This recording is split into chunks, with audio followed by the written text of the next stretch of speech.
Hello and welcome to After Mask, the show after the Masked Singer, about the Masked Singer, for fans, by fans. I'm your host, Bryson Wallace, and we've got a fifth week under our belts of the Masked Singer. We've got 4 singers this week, and we're all here to break it down. If you haven't done so already, go to adumbthing.com/aftermask.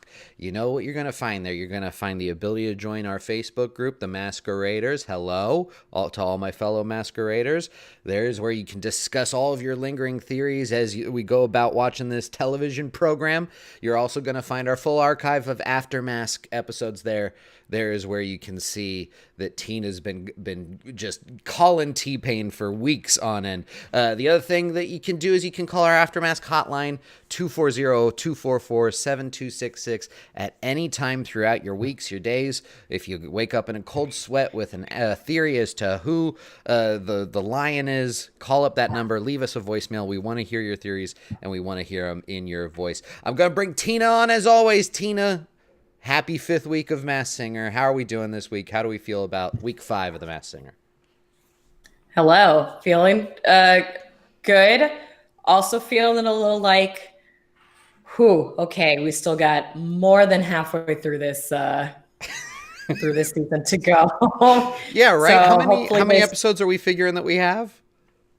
Well, there were 12 contestants. So so it's probably at least 10 weeks. Hopefully they spice it up a little bit after this. Yeah, well, I mean, we should also mention the big news to come out of this week 5 of the Masked Singer, which wasn't addressed on the show because we all know the show's in the can already. But Masked Singer's picked up for a season 2. Tina, how do we feel about not only like 6 or so more episodes of this season, but a whole other new season to follow? Well, I hope this means new costumes. So I'm excited to see what other animals or, whether real animals or fantasy-based animals they decide to come up with. Yeah. So that's exciting. Not exactly sure who they're gonna pull to. Maybe with the second season, maybe they'll get more famous people because they're like, this is actually something that people like. I don't know. Maybe it's like Dancing with the Stars, where the people just got less and less famous. I mean, I could see a Jack Black being on this show after seeing the first season. So it's goofy enough. Yeah, I'll do that, even to get eliminated early on. Yeah, for sure. Well, all right. Well, then here's hoping. Let's look forward to that season 2 whenever we're getting it. We're breaking down this week's episode. 4 singers as compared to the 5s and 6 that we've seen in weeks past, but somehow still a jam-packed full hour of television. Nick Cannon comes out and says each week one of our singers has to take it off, which to me tells me that they're really enforcing this as a phrase for the show. I hate it, Tina. They are committing to the take it off chant. That's something I'm hoping does not come back for season 2. Here's hoping. I am wearing my glasses in honor of Nick Cannon wearing his glasses. Was he wearing glasses this week? He was wearing glasses this week. I didn't even pick that up. He was wearing the glasses before I had these were the type that he has. So it's where it's the 50s, early 60s, black top rim, but then there's no rim on the bottom. Oh, the uncle glasses. Yeah, or the Buddy Holly glasses. My grandpa had those glasses in the 60s, and I had them before I got these pairs. So I was like, gonna wear my glasses today. Yeah, because Nick Cannon wore his. Because Nick Cannon was wearing his glasses. We took out his hair. Yeah, no turban this week. But glasses, we got old man glasses from the 60s. We're starting this episode off with a group song, On Top of the World by Imagine Dragons. How do we feel about the group song, Tina? That was 100% pre-recorded. Absolutely nobody was singing live for that show, or for the group number in particular. It's you don't even have to pretend that they're singing live because they're wearing masks and they don't have to lip sync. And even if they were singing live, they didn't let the unicorn Because That's the her note that I had down. part was decidedly like, oh, she's singing along with the with the chorus and the backup dancers or the Everybody else backup had singer. everybody else had a solo, and then it just like at the tail end, it's like, oh, and Unicorn is here. Unicorn doesn't have the Well, chops to pull off a solo, apparently. no, the Uh, narrative arc of Unicorn on the show was something else. yeah, and we'll get to Unicorn. First up though is Rabbit singing "Poison" by Belle Biv Dove I screwed that up DeVoe. for sure. DeVoe, okay. The clue packages includes the term "howdy." Brooklyn pizza is shown on the screen. A lot of magic clues. We'll save the breakdown of the item for after the first initial thing here. But what do we think of the Rabbit's performance this week? I liked it. I was excited to see it because that like him doing the Running Man is Yeah, was like the thing that I saw in every commercial for this show. That and the Lions' performance of Californian Dreaming. So like yeah, basically all of their promo material came from this episode. And I'm sure because Monster wasn't on this episode, I'm sure next week is like because the another again a lot of the promo with Monster was him singing "Stay with Me." So yeah. I'm guessing that that's going to be next week. But yeah, I was really excited to see it because this is all the promo material, and I thought it was really good. I thought it was really fun, and I liked it. Great, great. Now, this week, a new thing is that every Mass Singer is providing a physical clue item of some sort. Again, this shows anarchy. You've already asked for them to mix it up a little bit. This was a little mix up, but A little bit. yeah, a little bit, but it just seems so weak. But the rabbits item is a magician's kit, with which boy did everybody run wild with. Ken guessing Yeah. that it's Donnie Wahlberg. Jenny guessing that it's Zach Brown. Those were the only notes I had for their guesses for the rabbit this week. What do you feel about the item as like generally this concept of a clue item that everybody's giving? And then what did you think about the judges' guesses for the rabbit this week? Um, well, so it kind of felt a little bit like that he was intentionally toying with the judges. He even like in his scoop package, he was like, "Well, howdy," like because he put a little bit of a like a hard "you are" in his songs in his song last week, and so they're Yeah. like, "Oh, he's a country singer," and he acknowledged that, and so he's trying to like, and he knows that Nicole guesses a magician every time. So I think he's like just trying to troll Nicole at this point.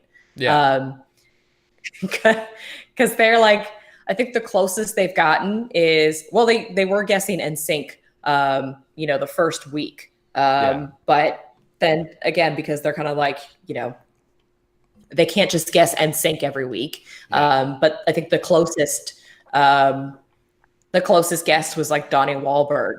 And yeah, I think a lot of his clue stuff is just to like intentionally mess with the judges. I did notice that one of in his clue packages said Brooklyn pizza, which if we remember from Kelsey, I think her like exasperated voicemail where it's like clearly it's not Jay-Z's Chazé, and Joey Fatone is from Brooklyn. So I caught that. So just putting another like here's another piece of evidence to prove that Kelsey's right. Yeah, So Kelsey's killing it. Kelsey was sending me links personally, not in the Masqueraders. That was Joey Fatone's hot dog business or whatever it is.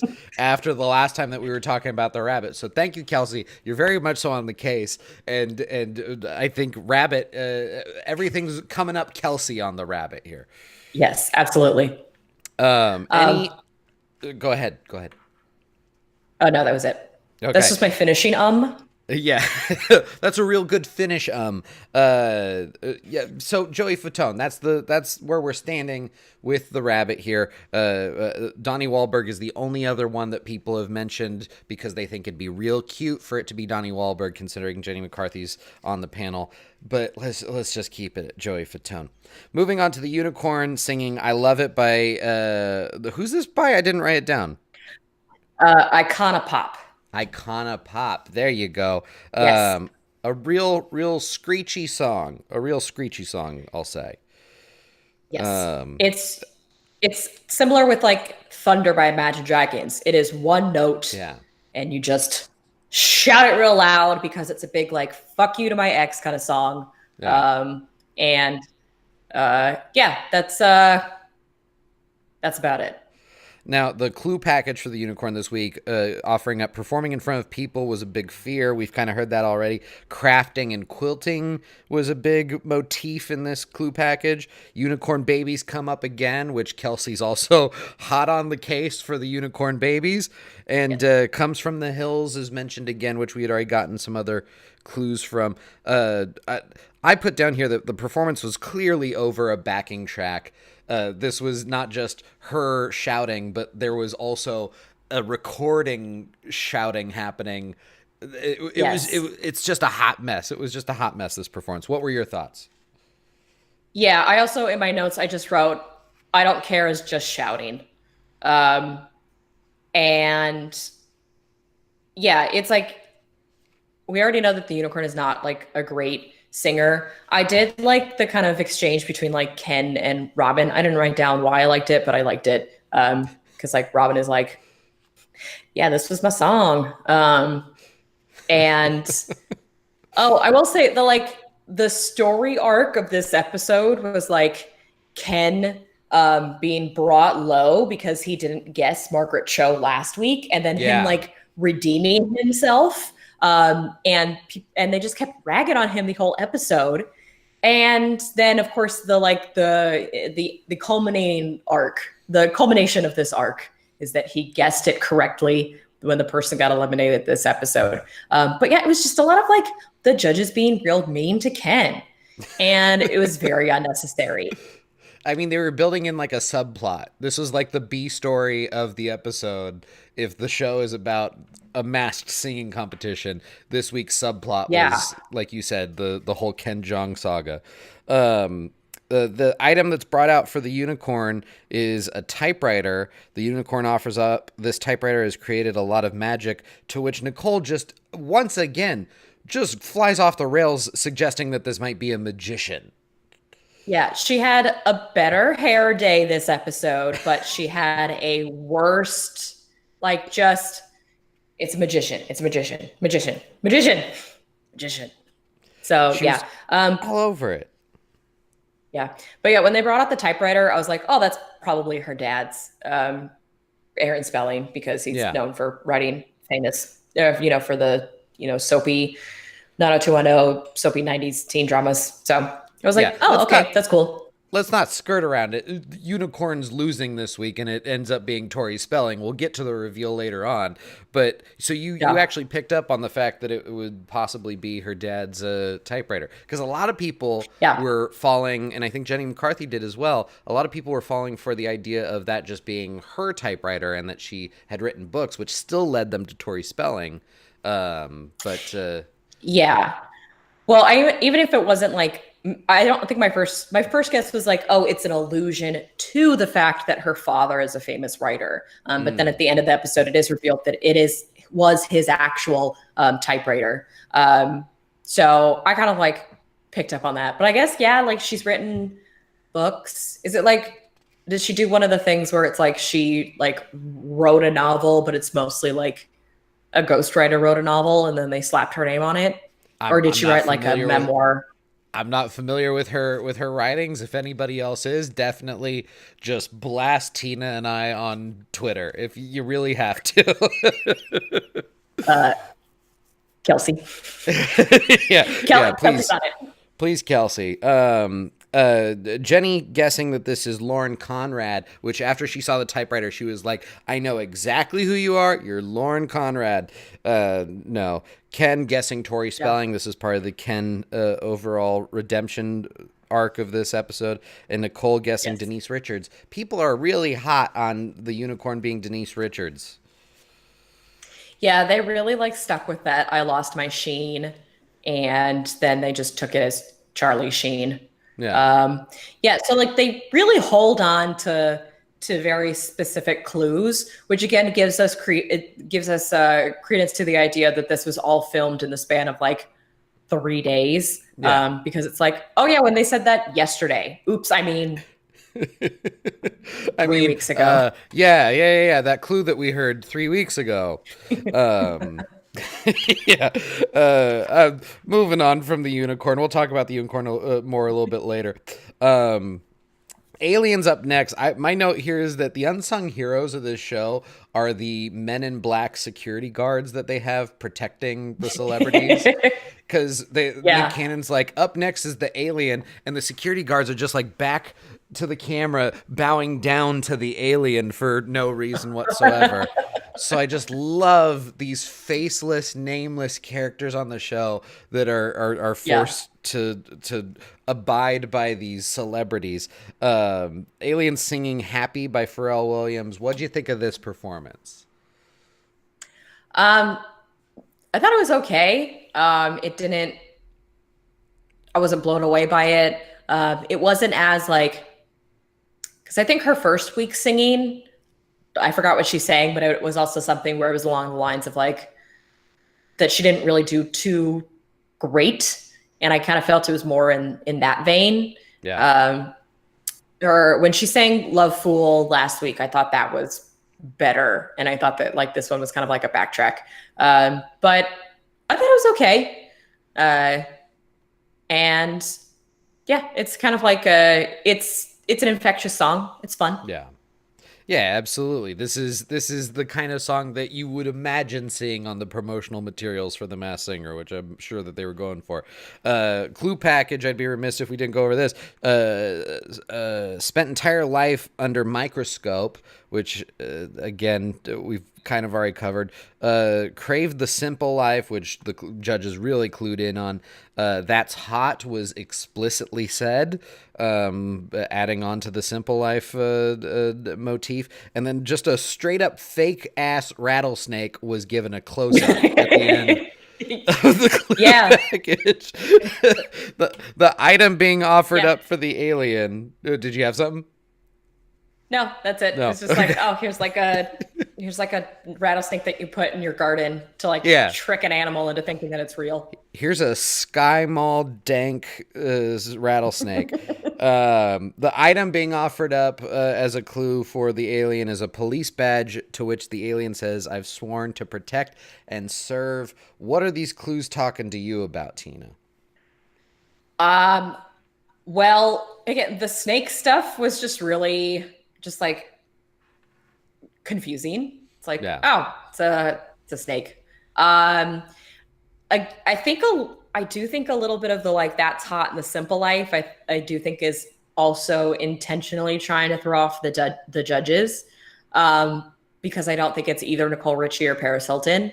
Um, and there was someone else in the group, someone who is like just recently joined, but he pointed out that LaToya Jackson was on another reality show where they made celebrities become police officers. And so the police badge is a reference to that. And also like the Jackson family is from Indiana. And actually that's what Nicole picked up. So it's like the police badge is like, oh, here's where we're steering to, like, it's referring to LaToya Jackson and her time on that one reality show. And then she's intentionally putting in these other, like The Simple Life and That's Hot to throw off the judges. To throw off Kelsey's scent at the very least.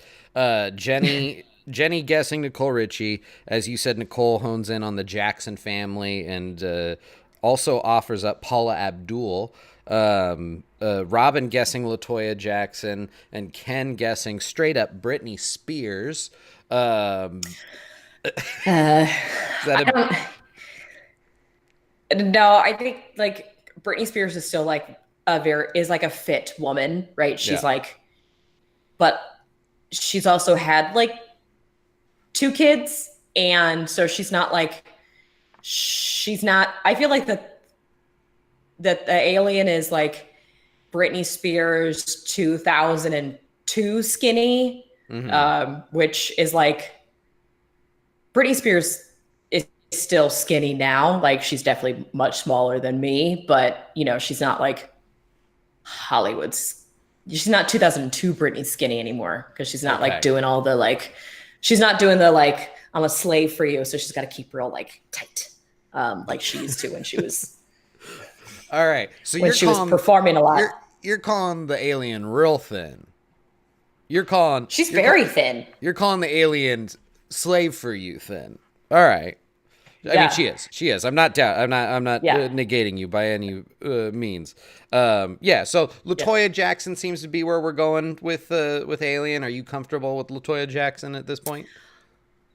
I think I'm pretty comfortable. I do think Paula Abdul is a better guess than like Nicole Richie or Paris Hilton Yeah.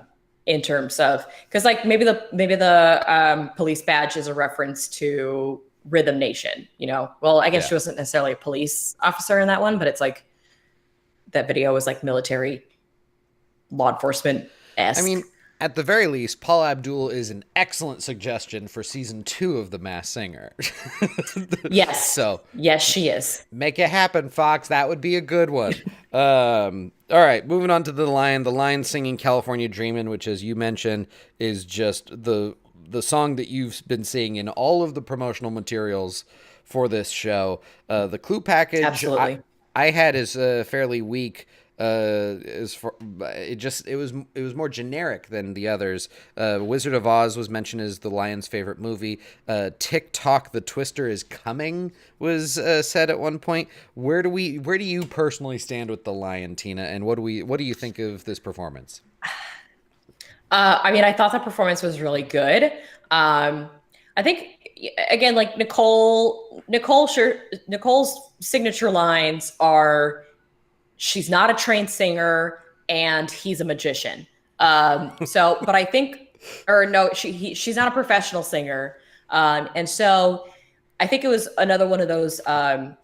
I think again, like the kind of mini narrative of this particular performance was, oh, I want to prove Nicole wrong because Nicole says, I don't think you're trained as a professional singer, Yeah, which I think most people are kind of reading like she's not a professional singer to be like a kind of shady read of like, oh, she's not that good of a singer.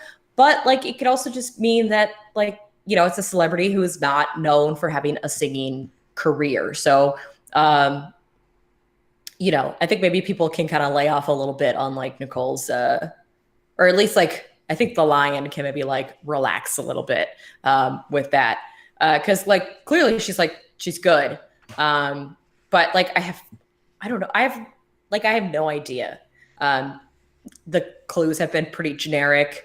Her voice isn't like super distinctive.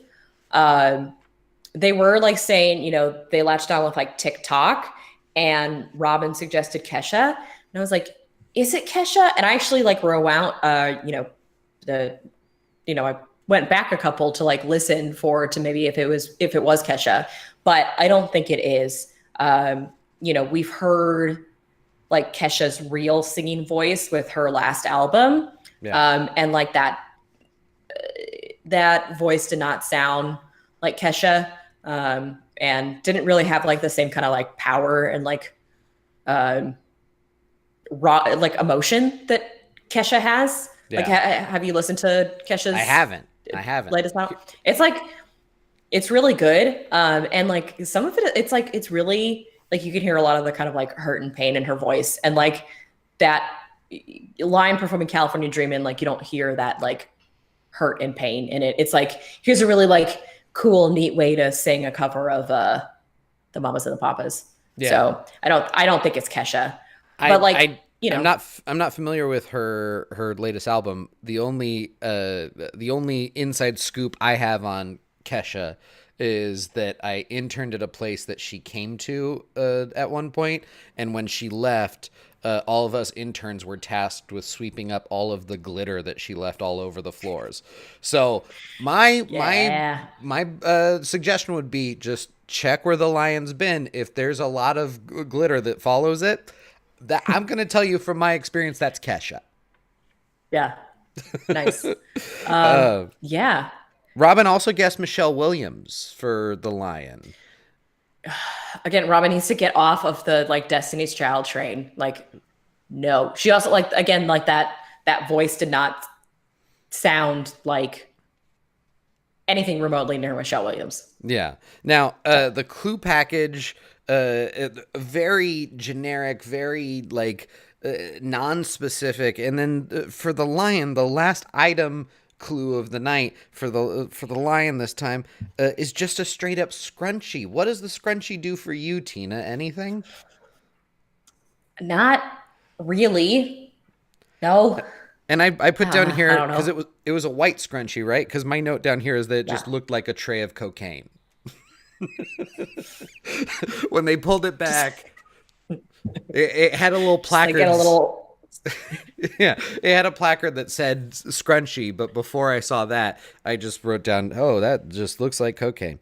Uh, the line offering up the clue, it's a family heirloom. Which, what do we do with that? Nicole then guessing that it's Mel B. Those are all the guesses that they have this week.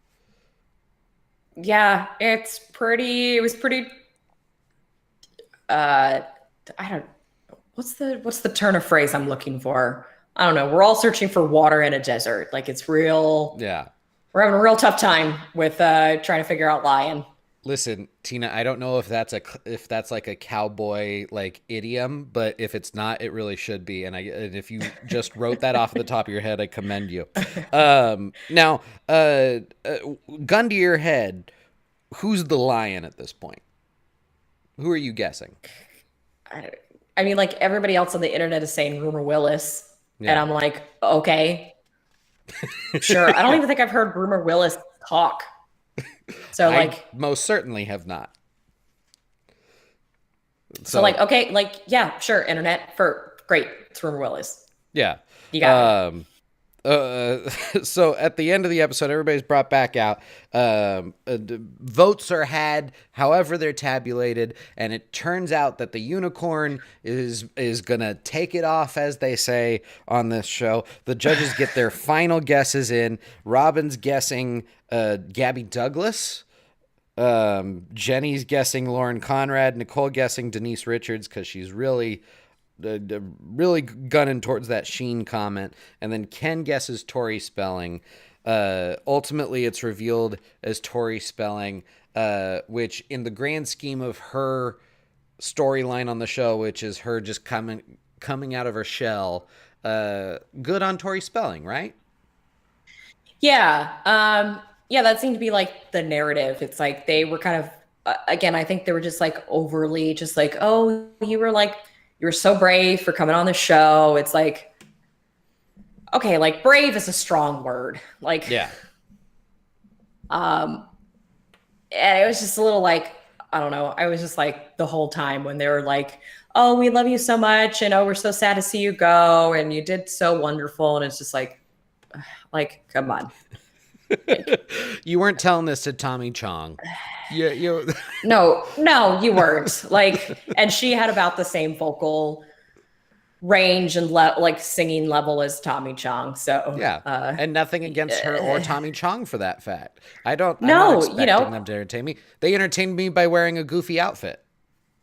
yeah, or like acting in in in their chosen profession. Like you don't have to be like good at everything. Even like you know like I don't watch Dreamgirls to watch Beyonce act. Like everybody's human.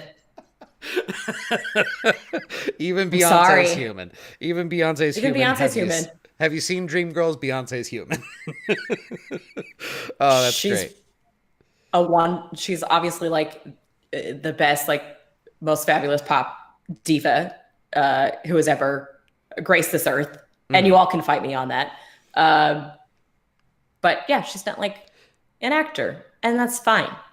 Tori Spelling, you're good at being on TV in a soap opera or like arguing with your husband on a reality show, and that's fine. You don't have to also be a good singer. And we all watch The Masked Singer because we've all agreed that nothing matters on this show, and Tori Spelling can be on Nothing it. And matters, and it's anarchy.